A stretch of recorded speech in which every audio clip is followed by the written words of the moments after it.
जय माता जी दोस्तों, आप देख रहे हैं धर्म भक्ति चैनल। दोस्तों, आज के इस विशेषांक में हम जानेंगे करवा चौथ व्रत की संपूर्ण कथा। क्योंकि दोस्तों, व्रत का जो ये है करवा चौथ की व्रत कथा के बिना ये व्रत जो है अधूरा रहता है। इसलिए ऐसा माना जाता है कि करवा चौथ व्रत में करवा चौथ व्रत कथा बहुत ही ध्यान पूर्वक सुननी चाहिए। ऐसा करने से दोस्तों भगवान भोलेनाथ की साक्षात कृपा हमारे ऊपर बरसती है। तो चलिए दोस्तों, करवा चौथ व्रत की संपूर्ण कथा जानते हैं। एक बहुत समय पहले की बात है दोस्तों। एक साहूकार रहता है, उनके 7 बेटा और उसकी एक बहन रहती है जिसका नाम करवा रहता है। सभी जो 7 भाई रहते हैं वो अपनी बहन से बहुत ही प्यार करते हैं। यहाँ तक कि वे पहले उसे खाना खिलाते और बाद में स्वयं खाते थे। दोस्तों, एक बार उनकी बहन ससुराल से मायके आई हुई थी। शाम को भाई जब अपना व्यापार और व्यवसाय जो है बंद करके आए तो उन्होंने देखा कि उनकी बहन जो है बहुत ही व्याकुल थी। सभी भाई खाना खाने बैठे और अपनी बहन को भी खाने के लिए आमंत्रित किया दोस्तों। लेकिन बहन ने बताया कि उसका आज करवा चौथ का निर्जला व्रत है और वह खाना सिर्फ चंद्रमा को देखकर ही अर्घ देकर खा सकती है। दोस्तों, चूंकि चंद्रमा अभी तक नहीं निकला है इसलिए वह भूख प्यास से बहुत जी करवा रहती है, व्याकुल हो जाती है। सबसे छोटे भाई जो है वो अपनी बहन की ऐसी हालत देख नहीं रहा जाता और वह दूर पीपल के पेड़ पर एक दीपक जलाकर चलनी को ओट से रख देता है। दूर से देखने पर वह बिल्कुल ही चांद के समान उदित हो मा रहा था। इसके बाद भाई अपनी बहन को बताता है कि चांद निकल आया है, तुम उसे अर्घ देने के बाद भोजन कर सकती हो।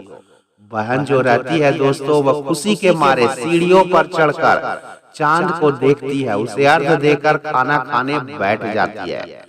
वह पहला टुकड़ा मुंह में डालती है तो उसे छींक आने लगती है।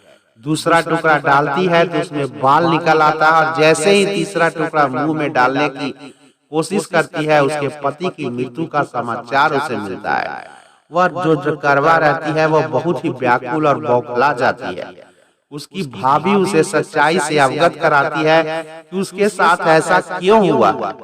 करवा जो है चौथ व्रत का गलत तरीके से टूटने के कारण देवता उससे नाराज हो गए और उन्होंने ऐसा उसे फल दिया। सच्चाई जानने के बाद दोस्तों करवा निश्चय करती है कि वह अपने पति का अंतिम संस्कार नहीं होने देगी और अपने सतीत्व से उन्हें पुनर्जीवित दिलाकर रहेगी। वह पूरे 1 साल तक अपने पति के सबके पास बैठी रहती है और उसकी देखभाल करती है दोस्तों। उसके ऊपर उगने वाली सुई नीमा घास को वह एकत्रित करती जाती है। 1 साल बाद पुनः फिर करवा चौथ का व्रत आता है। उसकी सभी भाभियां करवा चौथ व्रत रखती है।